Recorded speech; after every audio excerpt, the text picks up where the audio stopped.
Okay, so we've been using ours. We customize ours a little bit.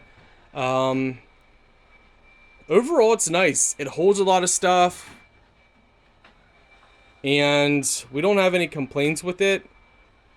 Installation took us about a half an hour. I think you guys will be happy with it. Sorry about the lighting, it's a little dark in here, but it worked good in our corner. Again, as you can see, you can hold a lot of different stuff.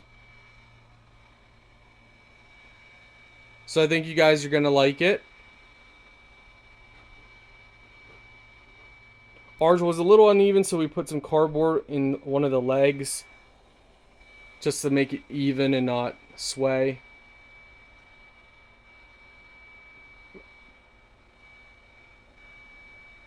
Shouldn't take you guys too long to put it together.